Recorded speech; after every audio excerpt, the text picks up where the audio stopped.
That's all part of it. That's the worst part of the job. Is just if you have to get up early and drive. Other than that, it's all fun, really. And you're still technically based in New York when you're not touring. I am. I'm based in New York, and they're based in London. I think that's also why when we get together, we want to do as much as we can. Because when we have time away, we're physically away from each other. So. We rehearsed for a tour on our first night. Yeah. And let's see.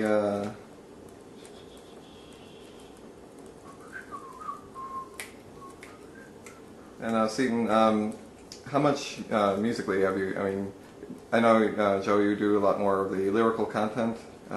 Who is really more of the musical contributor? Do you contribute the guitar? I'd say it works in like three fashions. It's like Joe sometimes brings an entire song in, completely written himself. Sometimes there's stuff Joe bring in that's maybe 3/4 finished, and then Pete and I chuck in some other stuff. And then there's other stuff where we'll literally just be playing in a room and it's like the song just happens. Okay. So it's kind of in 3 different ways. Okay. But Joe always does lyrics. And yeah, that's the other way. Okay. I'm sorry, I feel like an insurance seminar. Another question for you. As far as guitar, I mean, everyone always has that. Exciting. Everyone always has sort of that Guitar Hero kind of vision in their head and stuff. Do you see yourself one day being sort of a Gilmore Townsend kind of guitar player? And if so, what do you think at your stage of the game do you think you would need to? Well, that's a hard question. He already is. He just doesn't have the right publicist. That's very kind of you. You know what? Yeah, of course, it'd be fucking amazing. But yeah, it'd be awesome. I mean, there's people that I really love, like you said, Gilmore, Tom Morello. You know.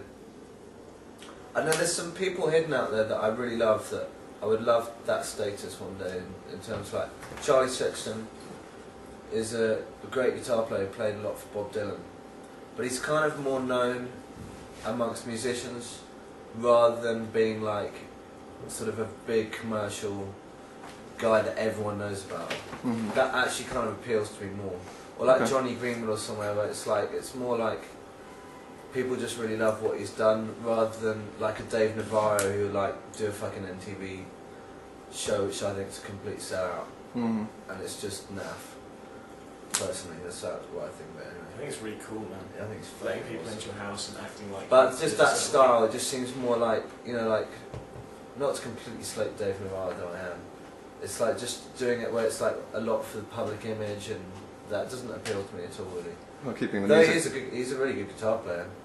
It's like Johnny Greenwood or Charlie Sexton or guys like that just keep themselves to themselves, but are just, you know, people like them. I think Seton's grown in the last year and a half into like a lead guitar player, where before it was they shared the responsibilities of intertwining the parts Mm-hmm. of the two guitars, and now it's up to Seton to like you create a lot of the soundscape on this side, and Joe creates it on this side, and I create it on this side. And Seton's really grown into like, if he has to be front and center, he takes it by the balls and it's like, here I am. Well, that's the way to great. be. Yeah. It sounds great. These guys help me a lot with that, because it's like before I always try and I think it should be about the song rather than about like your little minute of ego.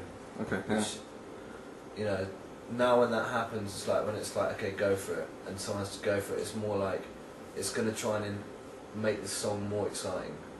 Right, it's still not to me about like, okay, now I'm taking a solo. I've never really wanted to do that.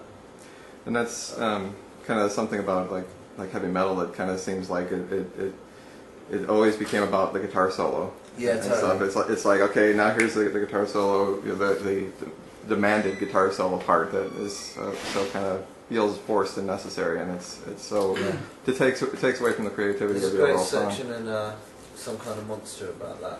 Oh, really? The Metallica documentary.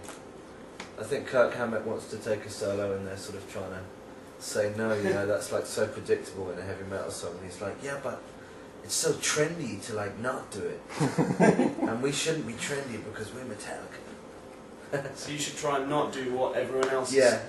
isn't not doing. Exactly. It's difficult to try and buck the trend because you're either reacting against it or just copying it. He just wanted to play guitar solo. Yeah. You should just play guitar solo, man. He's a poodle head monster of That's rock. what he's good at. That's what he should do. Yeah. Well, and these days it's so hard to do anything without being compared to somebody, and that's Sure. the most frustrating part about it, because it's just Damn it. hard to find identity both. There's some good ones. Josh Homme, I think, has got his own identity from Queens of Stone Age. I think but it's funny because his identity is like, it's more like a sonic identity. It's like he's got such a particular guitar sound, which is like, this very sort of fat, fuzzy thing that I don't think sounds like anyone else really. And it's pretty cool, and he's really developed it. Apparently he doesn't tell you. And with his vocal too. Yeah. Now, as a three-piece, obviously there's more attention drawn to each of you as far as what you're doing and how well you're doing it. I mean, in creating that individual sound, do you? I guess this is kind of scrap that question. Never mind. Now, a question for you, Joe. I read that you had actually rebelled as far as piano lessons when you were a kid against music in general. Did you ever finish piano lessons and stuff like that? I finished them by ending them. Yes. So, guitar, bass, vocals, obviously, and I am amazing at the piano. I can play the Imperial March from Star Wars and the James Bond theme, and that's it. Okay. I can play D major chord as well. Where do you find each of your musical strengths are in what you do? I don't know. I would say as a drummer, I try and be Probably drums. as musical as possible. Like thinking about it, from a musician standpoint and not just a drummer standpoint. I think that that's makes it true. easy. I think that's what Pete's best attribute is, drummer, for sure. He plays more like a musician.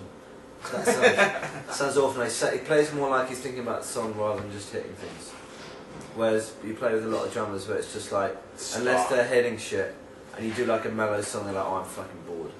Well, it's very easy to get caught in just the beat and a couple of toms here and there and a couple of Pete cymbals. would be like, no, what's the song about? And if it takes just playing a shaker, then he'll still be like, this is awesome. But not as awesome as well. I mean, you could be a backbeat and be invisible, or you can, express yourself and set yourself apart. A little bit more on the road. Are any of you married? Do you have any? Yeah. Two of us are married. Okay. How do you manage a marriage kind of situation on the road like that? Don't know. That's a great question. Good question. What's the next one? It takes a lot of Extra effort. yes, it takes a lot of effort, and it takes a relationship that can bend almost to the point of breaking and then recover. If that makes any sense. It's difficult, I mean, every musician who tries to have a relationship outside of the one on the road it's difficult. I mean, this is my family when I'm on the road, and sorry, honey. Get off me. And so anything that we do affects our surrounding relationships. It's like a ripple effect. So it takes a lot of attention, and it's difficult. Understandable. I'm a vampire, so I just eat my spouses. There you go. And then there's no problem. No problem anymore. Sometimes it's not a bad thing. Every time. 60% of the time. Being that we're Chicago Music Guide, I have a set of questions kind of more geared to, like advice toward younger musicians and things like that. As far as instruments you play, did you have a lot of trial and error with finding, Tama drums, for example, or